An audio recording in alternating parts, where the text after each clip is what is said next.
Hello everyone and welcome to my channel, the Sicilian Paramour. This channel is about all things chess, so without further ado, let's get into it. The topic of today's discussion would be the Sicilian defense. What is the Sicilian defense and why should one opt to play it? The Sicilian defense is an opening for black against white's first move, e4. It occurs on the board after black replies with c5. Now, in terms of fame, the Sicilian defense is the most successful opening and also the most famous opening against 1e4. It accounts for 50% of all the games played after e4 and 25% of all the games in chess. In terms of success, it is the best scoring defense against e4. Statistically, one can say that Sicilian defense is the reason why 1d4 is a better opening choice than 1e4. Now, with all that out of the way, what is the logic behind the move c5? Now, to understand this, we must ask ourselves what white intended to do had he been given a free move.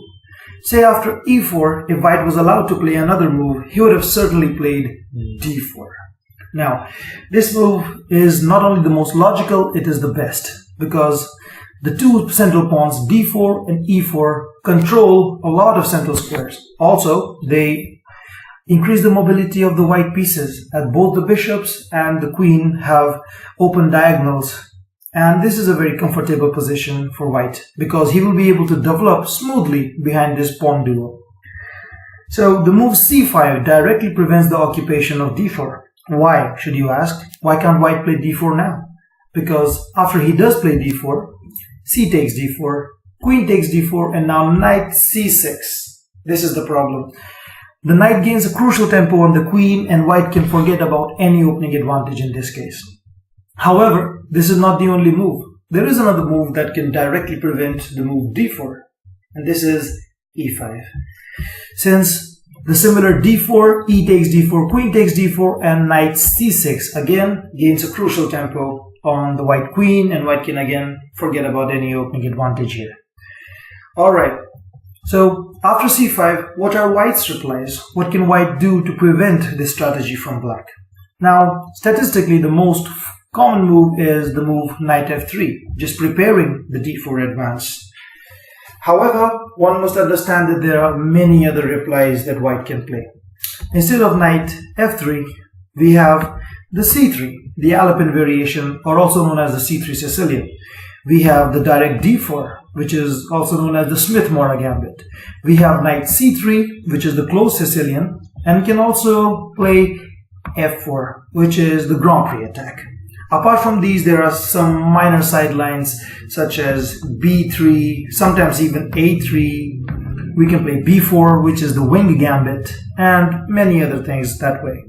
Carlsen sometimes likes to be cheeky and play knight to e2. However, this usually transposes two lines after knight f3. So, after white's move, knight f3, what can black play? Well, black has an armada of moves after knight f3. Well, you can see all the ones highlighted in green are the major options, while those highlighted in yellow are the minor options. We have knight c6, which is a very main option. We have d6, we have e6, and the other minor choices are g6, which is the hyper-accelerated dragon, knight f6, which is the Nimzowitsch variation, and a6, which is the O'Kelly variation. Okay, now the three major moves are, as I said, knight c6, d6, and e6. So let's take d6, which is the most typical move. Now what does the move d6 accomplish? It stops the move e5 from white, so that when black plays knight f6, white cannot kick the knight away. Alright? So, what does white do now?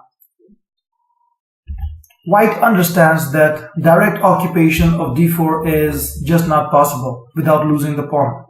For example, a try like c3, which, wants to maintain a pawn on d4 after white plays d4, is actually met very swiftly with the move knight f6, which counterattacks the pawn on e4. Hence, the most popular move for white here is the move d4. Now, what does d4 accomplish?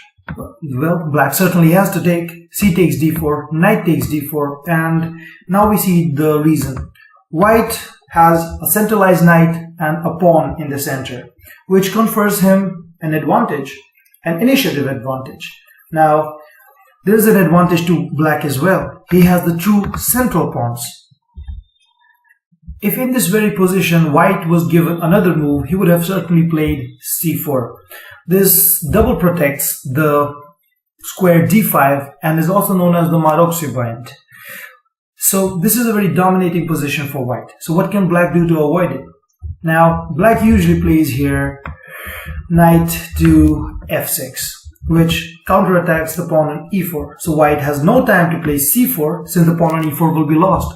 So he plays knight c3, just protecting the pawn on e4.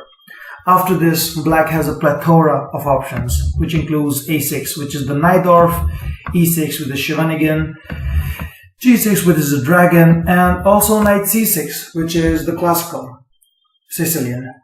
So this is the basic about Sicilian. All of these move orders, like the Scheveningen, the Najdorf, the dragon, the classical, all of them have deep theories in them. There is a lot to learn, and this should be your basic guide. Thank you very much, and I hope to see you next time. Bye-bye.